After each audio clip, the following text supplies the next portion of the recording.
concepto de desarrollo de capacidades, ¿sí?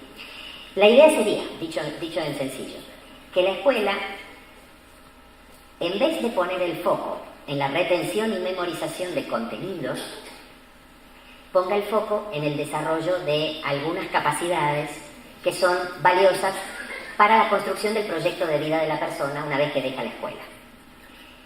Un elevado porcentaje del conocimiento que enseña la escuela se abandona en la puerta de la escuela cuando uno se gradúa. Se deja hecho un paquetito, se queman las carpetas, ¿no? Y no se vuelve a usar nunca más. Quiere decir que invertimos años y tiempo y atención y sudor de los estudiantes y de los docentes para transmitir unos contenidos que, en función del futuro proyecto de vida del estudiante, no son del todo relevantes. La entrada por los contenidos, hacemos una breve corrida de costado, la entrada por los contenidos es una herencia vieja que tiene la escuela desde más o menos el año 1850, la escuela secundaria, 1880. Porque nosotros venimos de la tradición de los programas de estudio, ¿sí? Y los programas de estudio se organizaban por temas, ¿no? Bolilla 1, bolilla 2, bolilla 3, bolilla 4. Bolilla 1, los temas eran la planta, partes de la planta, la raíz, tallo, hoja, la circulación, los vegetales, etcétera, etcétera, ¿no? Esos eran los temas. Nosotros traemos esa inercia y todavía al día de hoy, ciento y tantos años después, seguimos muy orientados a los temas. Pero la cuestión es que los temas por sí solos no garantizan que el estudiante aprenda a pensar. No garantizan por sí solos que el estudiante aprenda a resolver problemas. No garantizan por sí solos que el estudiante aprenda a comunicar. No garantizan por sí solos que los estudiantes aprendan a manejar grandes volúmenes de información y a reconocer cuál información es válida y cuál información no es válida. ¿Sí? Entonces, la propuesta de trabajar desde un enfoque de desarrollo de capacidades no es que tiremos los contenidos por la ventana, porque igual vamos a tener que seguir trabajando temas, pero la idea es como correr un poquitito el foco. Yo no necesito que el estudiante me repita la definición de qué es un ecosistema. Porque además es una definición que si la quiero dar bien como la dan los científicos, no es la definición que doy yo en la escuela.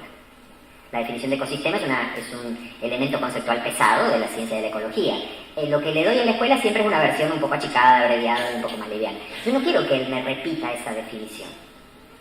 Yo lo que quiero es que, enfrentado a un sistema biológico, a un ecosistema, tenga capacidad de lectura de ese ecosistema y que se pueda preguntar, vamos mirando por ahí, ¿cuáles son los productores?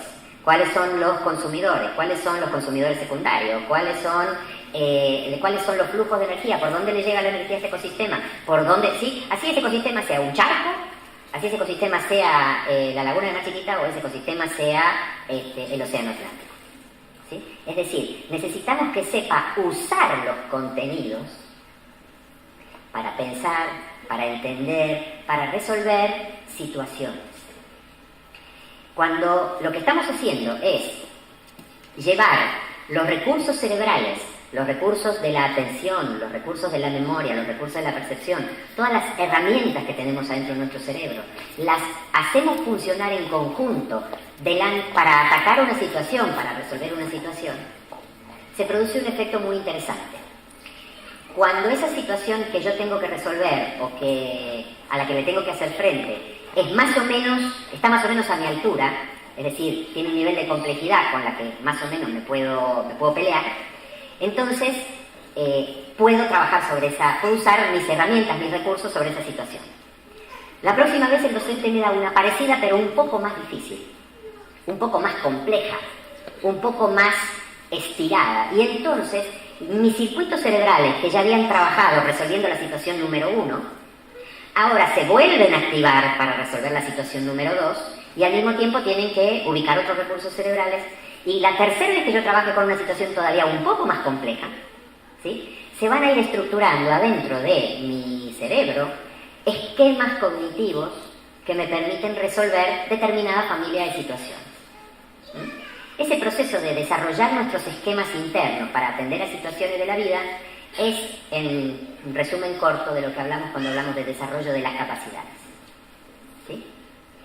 Entonces, para poder hablar de situaciones, en estas situaciones como decíamos recién, tienen que ofrecernos espacios para que podamos comprender información, tienen que brindarnos oportunidades para analizar si la información que estoy recogiendo, si esos datos que estoy recogiendo son relevantes, son útiles, son válidos o no son válidos.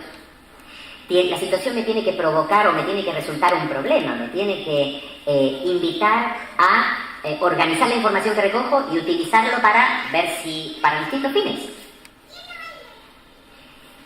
Me tienen que servir las situaciones o me tienen que dar ocasión para que yo pueda procesar la información y se la pueda contar a otros. ¿Sí? Esa clase de situaciones no son los cortos ejercicios y los cortos trabajos prácticos a los que estamos acostumbrados en la escuela. Porque estamos acostumbrados en la escuela a unas actividades, no situaciones. ¿Sí? Les damos a los estudiantes actividades, cosas para que hagan. ¿Sí? Pero muchas veces esas cosas que les damos para hacer son absolutamente desconectadas de una realidad práctica del mundo. ¿Sí? Les damos a hacer, por ejemplo, a un estudiante, le pido yo que soy químico, les puedo contar, le puedo dar una actividad donde le digo, bueno, escriba las fórmulas de la sal A, B, C, D, y le pongo así una ristra, 5 o 6, y entonces para que escriban la fórmula de ese compuesto que yo les pedí. Esa es una actividad. ¿A quién le importa? ¿A quién le importa cómo se escribe una sal? Si por ahí en una de esas esa sal ni siquiera existe. Es un ejercicio muy divertido formar todas las sales que a uno se le ocurra, pero las que realmente importan son las que tienen valor industrial o valor comercial. Así que mejor sería, por ejemplo, que si estoy trabajando en una unidad de sales, me ponga a pensar o me ponga a invitar a los estudiantes a decir, bueno, vamos a analizar la composición del agua de la laguna, a ver cuáles son los iones más abundantes y vamos a averiguar, a ver si eso tiene algún valor, si es utilizable, si es contaminante, si afecta o no afecta a la vida vegetal, ¿sí? O si el agua de las perforaciones en la región, si contiene arsénico, si contiene yodo, si contiene boro, si contiene, ¿no? Ese tipo de cosas, por lo menos, alrededor del mismo tema conceptual, alrededor de las sales, estoy utilizando una situación mucho más concreta, una situación mucho más vinculada con la realidad, que me permite trabajar con mayores niveles de motivación, con mayores niveles de pertinencia. Situaciones, por ejemplo, como estas. Cuando yo a un estudiante le propongo, estas son pensadas para chicos más bien grandes, chicos de escuela secundaria, pero uno puede buscar adaptaciones razonables para chicos más chiquititos, ¿no? Si le preguntamos, por ejemplo, si le pedimos a un joven o a un grupo de jóvenes que reciban a un turista extranjero que no habla castellano y que le hagan una visita guiada a la región, ¿sí? ¿Cuánto contenido hay detrás de esa actividad? ¿Hay contenido de geografía local? ¿Hay contenido de lengua extranjera? ¿Hay contenidos de orientación? ¿Hay contenidos de historia? ¿Hay contenidos de geografía económica? ¿Hay contenidos de antropología? ¿Hay contenido... Bueno, mira, si uno quiere, ¿no? Trabajar una situación como esa, uno tiene, en el trabajo con esa situación, tiene una gran cantidad de contenidos que puede motorizar. Claro, no necesariamente van a aparecer en el orden del programa, ¿sí? Ese es uno de los temas. Pero, por lo menos, muchos contenidos del programa van a aparecer representados. Y si, por ejemplo, quisiera yo trabajar alguna situación como la número 3, que es producir una presentación para chicos más chicos sobre un famoso, y ahí tengo que manejar los códigos del video, tengo que hacer guión, tengo que redactar, tengo que comunicar, tengo que saber utilizar el tiempo, tengo que presentar el proyecto en términos, tengo que hacer cosas que hacen desarrollar mi capacidad de gestionar y presentar información. Así que este tipo de situaciones, que son lo que, digamos, algunas de estas están inspiradas en un desarrollo que se hizo en Australia, que se llamaba las tareas ricas o tareas enriquecidas. Ellos trataron de pensar, en algunos estados australianos, trataron de pensar qué tipo de actividades podían ser interesantes para los estudiantes, y algunas de estas les han servido, algunas de estas les sirvieron y algunas son invenciones de otros colegas y de otros profesores. Vamos a trabajar entonces un minutito este concepto de situación. ¿Qué es una situación? Estoy usando esta palabra en un sentido técnico. Es si ustedes buscan por ahí, hay un señor belga que se llama Javier Roegiers. Roegiers. Así que después lo googlean, lo buscan por ahí. Hay textos de él en francés y hay textos de él en castellano. Que es el que trabajó desde el punto de vista curricular ¿Qué son? Ellos la llaman, en francés no le dicen capacidades, le dicen competencias. Pero bueno, más o menos estamos hablando de la misma cosa. Él desarrolló esta teoría, digamos, o este trabajo sobre situaciones, desde el punto de vista curricular. Él se apoya, a su vez, más para atrás, en un teórico que se llama Labe, L-A-B corta E, que es un investigador que en los 90 desarrolló un modelo que se llama de cognición situada. Este señor planteaba que el conocimiento nunca es abstracto, nunca está separado de una situación de aplicación concreta. El conocimiento siempre está asociado a un determinado contexto y a un determinado espacio de trabajo. Cuando yo en la escuela le propongo a una nena o a un nene, le propongo en primaria, mamá fue al mercado y compró 5 bananas y 7 peras, ¿cuántas frutas compró en total? Eso es una situación. Pero es una situación que se resuelve en un tiempo muy corto y es una situación marcadamente escolar. Porque díganme ustedes, ¿qué sentido tiene sumar peras con bananas? ¿Qué sentido tiene contar cuántas frutas compré en total? ¿Sí? Es simplemente un caso que yo me invento como docente para obligar al chico a hacer una suma. ¿Está? Ese tipo de situaciones artificiales que no tienen sentido en la vida cotidiana, pero que se usan en la escuela, se llaman situaciones escolares. Cuando yo hago que mis estudiantes trabajen muchas situaciones de ese tipo, situaciones escolares, en física, calcule la velocidad de un móvil que arranca con una aceleración 7 metros por segundo cuadrado, desde el reposo, cuál es la velocidad cuando va después de 5 minutos de acelerar. Cuando yo le doy esa situación, el estudiante busca la fórmula, aplica la fórmula, contesta, hace la cuenta y responde con un número. Y la situación está resuelta bien o mal. Bueno, esa es una característica típica de las situaciones escolares. Las situaciones escolares están bien o están mal. Las situaciones de la vida nunca están ni bien ni mal. Las situaciones que realmente son importantes para la vida en sociedad son situaciones donde hay grados, donde hay posibilidades y donde hay maneras diferentes de resolverla.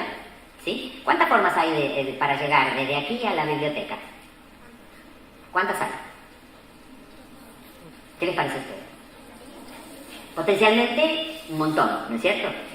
Pero no son infinitas, ¿verdad? Ok. Si yo le preguntara a un estudiante cuántas formas hay de llegar desde la sociedad italiana hasta la biblioteca, y los hago trabajar en grupo y pensar, y ellos van a tener que agarrar un mapa y entrar a dibujar, y entrar a pensar, y entrar a contar, ¿esta es igual a aquella o esta es igual? ¿Cuál es la más corta? ¿Cuál es la más larga? ¿Cuántas formas más cortas hay de llegar? Los estoy haciendo pensar como matemáticos. Ahí no están pensando adentro de la escuela, ahí están pensando como científicos. ¿Sí? Y esta es una situación que tranquilamente se puede trabajar en un cuarto grado. El asunto está, entonces, es que cuando la situación, en este caso, según lo que les estoy mencionando, la situación no hay una respuesta correcta, ¿me entienden? No hay una única forma de llegar de acá a la biblioteca. Y las formas de computar o de calcular cuántas maneras de llegar hay, algunos la pueden hacer gráficamente, otros la pueden hacer mentalmente, otros la pueden hacer representando con símbolos o palitos las cuadras, ¿no? Cada estudiante o grupo de estudiantes puede elegir una manera diferente para resolver el problema. Y ninguna de esas formas tiene por qué estar mal de partida. Si ustedes quieren que lo resuelva de una sola manera, los están llevando de vuelta a la situación escolar. ¿Me entienden? El punto es que la sociedad necesita cada vez menos personas que piensen de una sola forma. La sociedad necesita cada vez más personas con capacidad de pensamiento divergente, con capacidad de pensar las cosas de diferentes formas, y donde que yo lo piense de una forma y que vos lo pienses de otra sea una riqueza y no un problema. Si les doy a los chicos una situación para resolver, ¿no es cierto?, para un cuestionario para contestar en historia acerca de las campañas libertadoras del año entre el 1813 y el 1820 y pico, ¿no es cierto? Y les digo a esos chicos, bueno, representen en un mapa las campañas libertadoras entre los años tal y tal. Es un ejercicio escolar. Vamos al libro, ese mapa ya está en algún libro, voy y lo copio, ¿sí? Ahora, si yo le pido al estudiante que me busque en el GPS, ¿no?, El recorrido que hizo San Martín para ir de acá a Chile, eso no es tan sencillo ni tan rápido, y eso está relacionado con vincular el concepto de posicionamiento geográfico, entender las diferentes rutas alternativas, ¿sí? Entonces, las situaciones, en la medida en que son escolares, generan conocimiento escolar, sirve para aprobar exámenes y nada más. Cuando el conocimiento que yo estoy dando en la escuela solo me sirve para aprobar un examen y no me va a servir después en la vida, es un conocimiento que solo tiene valor adentro de la escuela. No estoy diciendo que sea malo, fíjense ustedes. Estoy diciendo que no es relevante para la escuela. Parecería como si la escuela estuviera metida dentro de un cilindro, ¿no es cierto?, de una pared de cristal. Hacemos adentro de la escuela unas cosas y hablamos adentro de la escuela de unas cosas que después no se conectan con lo que está en el afuera. Entonces, educar para el mundo que viene no puede seguir utilizando el mismo paradigma de repetir, de seguir trabajando situaciones escolares que no le ayudan al individuo a construir el sentido del mundo, que no le enseñan a construir su propia capacidad de responder a desafíos en los problemas que la sociedad le plantea. En el fondo, esto de lo que estamos hablando corresponde a un problema de la investigación, a un problema de la reflexión sobre la pedagogía acerca de qué es saber, ¿sí? La respuesta a la pregunta ¿qué es saber? Por eso hablábamos hoy de sabiduría, en el título hablábamos de sabiduría o de capacidad, ¿no? Cuando hoy tratamos de respondernos la pregunta ¿qué es saber?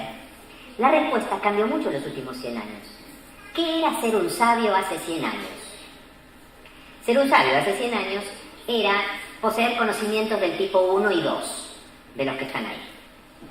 El conocimiento del tipo 1 es lo que las hormigas del poder nos decían hace un rato. Ustedes aprenden algo, cazan un bit de información en la clase, en un libro, en la internet, donde sea.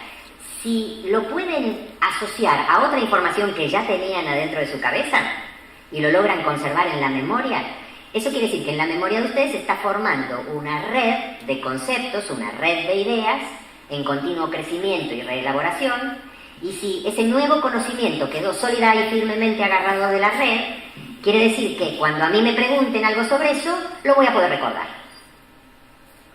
Entonces ustedes le preguntaban a un sabio de hace ciento y pico de años, ¿no es cierto? Le preguntaban, y bueno, ¿y qué decía fulano sobre tal cosa? Y el sabio agarraba y decía, bueno, fulano decía que A, que B, que C. Era como una Biblia ambulante, ¿me entienden? Eran grandes memoriosos, y eran personas que podían relacionar conocimientos que habían aprendido. Los más sabios podían hacer una cosa bastante interesante, que era relacionar conocimientos que habían adquirido de distintas fuentes, ¿sí? Y en eso consistía que fueran grandes sabios, porque eran capaces de encontrar relaciones que otros no podían encontrar. Ahora, el asunto es que ese es solo un nivel de conocimiento, un nivel del saber. El segundo nivel del saber, o un nivel más profundo del saber, es cuando yo, además de saber algo, en el sentido de tenerlo en memoria, tengo criterios y razonamientos que me permiten saber si eso que sé es verdadero o no es verdadero, es válido o no es válido, ¿sí? Yo puedo haberme memorizado, por ejemplo, conocimiento del tipo 1, la fórmula con la que se resuelven las ecuaciones cuadráticas, ¿sí? Y todos probablemente los que tenemos cierta edad hemos pasado por ese esfuerzo, ¿no es cierto? ¿Cómo era? A cuadrado menos B cuadrado más 4AC raíz cuadrada de 4 no sé qué, todo sobre 2A, ¿no? Algo de eso era. Todavía no, ya me olvidé el cantito. Bueno. El asunto está en que yo sabía usar esa fórmula, yo tenía esa fórmula, pero no sabía por qué esa fórmula resolvía la ecuación cuadrática, ¿sí? Tenía solo el conocimiento del tipo 1, no sabía por qué esa fórmula era verdadera, ¿sí? Ni si había otra alternativa, ni si había alguna peor o alguna mejor, o si había alguna otra estrategia para resolver las ecuaciones cuadráticas, ¿sí? Entonces, poder saber si lo que sé es válido o no es válido, y en el campo de las ciencias sociales es todavía más entretenido, porque yo podía memorizar conocimiento tipo 1, que San Martín hizo no sé qué, pero el conocimiento tipo 2 tendría que indagar inmediatamente. Bueno, pero ¿en qué fuentes te apoyás para decir eso? ¿Cuáles son las evidencias históricas? ¿Qué dice el autor tal? ¿Qué dice el autor cual? ¿Sí? Porque en las ciencias sociales, en el conocimiento de las ciencias sociales, no podemos hablar de verdad, podemos hablar de perspectivas, ¿no? Entonces, Si yo solo tengo el dato en memoria, tengo un conocimiento tipo 1, pero no sé desde qué perspectiva estoy afirmando lo que digo. ¿Sí? De hecho, muchos de las dificultades que tenemos cuando debatimos o cuando tratamos de argumentar en política o en cualquier cosa que tenga vinculación con ella, es que no hemos desarrollado estrategias de argumentación racionales. Nos basamos en opiniones, ¿sí? Nos basamos en intuiciones. En vez de basarnos en intuiciones o en opiniones, basarnos en hechos y poder fundamentar las posiciones con hechos, ese es un nivel de conocimiento más profundo. Requiere capacidad de argumentar, requiere capacidad de razonar, requiere capacidad de reconocer y analizar. La tercera cosa que puedo hacer una vez que llegué a ese nivel 2 es que puedo usar el conocimiento para resolver. Una vez que tengo un conocimiento y que además lo juzgo válido y útil, lo puedo usar para resolver. No mecánicamente como los monos, sino con conciencia y con contenido, ¿sí? Puedo usar el conocimiento para resolver una determinada situación y entonces estoy hablando de la aplicación del conocimiento. Y el nivel 4 es cuando además puedo decidir si me conviene o no me conviene hacerlo. Y si me conviene hacerlo de esta manera o de esta otra manera. En cada uno de los casos estoy apelando a una función cognitiva diferente. Para el nivel número 1 lo único que necesito es memoria. Una de las actividades más básicas del funcionamiento cerebral. Compleja, pero básica. ¿Sí? Si mi estrategia de enseñanza y de evaluación se basa solo en el conocimiento número 1, lo único que estoy desarrollando en la persona es su memoria. Estoy desarrollando un solo rasgo de su batería de capacidades cognitivas. En cambio, el conocimiento del tipo 2 requiere razonamiento, ¿sí? Requiere asociación causa-efecto, requiere noción de si A, entonces B, requiere el uso de la lógica. Entonces estoy usando una estructura cognitiva que es mucho más densa, mucho más poderosa en la mente humana, ¿sí? Que es la capacidad de razonar para darle valor o para retirarle valor a una determinada cosa. Si en mis clases yo utilizo estrategias de enseñanza, si propongo situaciones a mis alumnos donde los invito a justificar algo, los invito a experimentar para ver si algo es válido o no es válido, los invito a construir información sobre las opiniones de la gente para ver cuáles son las diferentes perspectivas y entender cómo piensa la sociedad de morteros acerca de la contaminación sonora o del uso de las motos o el casco y no sé qué. En ese caso sí estaré planteando un proceso de razonamiento, de análisis y de fundamentación, que estaré desarrollando una capacidad cognitiva de mayor complejidad. Y más aún si pongo en acción los circuitos pragmáticos. La capacidad de acción del ser humano requiere además invocar las conductas motrices, requiere invocar además los sistemas de autorregulación. Es decir, en la medida en que voy avanzando por estos escalones del conocimiento, voy utilizando capacidades cerebrales cada vez más complejas. La cuarta y última es una de las más complejas de todas, es el razonamiento estratégico. ¿Sí? Si quiero llegar al objetivo X, tengo que hacer A, B, C, D, y no me conviene ir por acá, no me conviene ir por allá, la ruta más adecuada es ir por acá, y tengo que elegir y tengo que decidir, ¿sí? Es una de las funciones cognitivas más importantes para la vida como adulto, y entonces si yo quiero que eso se desarrolle en mis estudiantes, tengo que ofrecerles situaciones donde tengan que ejercitarla. Situaciones donde tengan que decidir, situaciones donde tengan que planear, situaciones donde tengan que elegir entre diversos caminos una solución que les resulte más adecuada. Es necesario, entonces, que para poder desarrollar las capacidades de nuestros estudiantes, es importante ir tensionando y traccionando con la complejidad de las situaciones que les pongo por delante, ir traccionando estos distintos niveles de funcionamiento cerebral. ¡Wow! ¡Qué trabajo para la enseñanza!, ¿no? Así que este es nuestro desafío.